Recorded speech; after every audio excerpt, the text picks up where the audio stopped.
I'm Anthony Valeri, Director of Investment Management in Wealth and Fiduciary Services. The long-awaited Fed pivot may finally be here.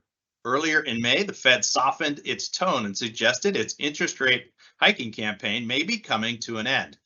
That, coupled with more evidence the economy is slowing, has investors assessing what a Fed pause means.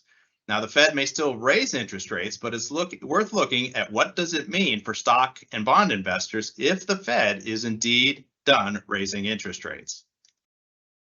A look back at the end of prior Fed rate hike cycles reveals that on average, the Fed has waited 5 months from its last rate hike before cutting interest rates. Stock market performance has been good on average from the time of the last rate hike to the time of the first rate cut, rising on average 3.2%, with 4 of the last 5 occurrences particularly strong.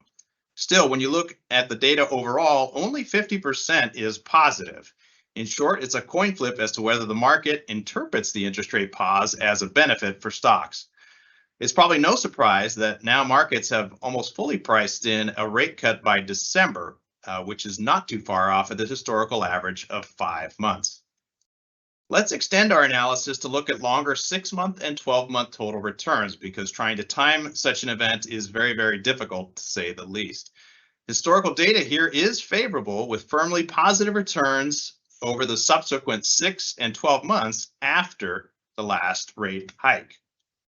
However, if we look at when the Fed begins to cut rates, we get a slightly different story. Performance after the Fed begins to cut interest rates is actually weaker than the period that follows the last rate hike. Total returns are positive over 6 and 12 months, but they are below historical averages. Since rate cuts often come as the economy is weakening or in recession, this may help explain the weaker performance once the Fed begins to cut interest rates. Let's switch gears and look at the bond market. And here we have a shorter data set since the aggregate bond index began in 1977. But you can see here that performance for the bond market, both after the last rate hike and after the first rate cut, is firmly positive and fairly strong across the board. Now, performance in the early 1980s period was boosted by high interest rates, but even subsequent performance is fairly strong and again, firmly positive.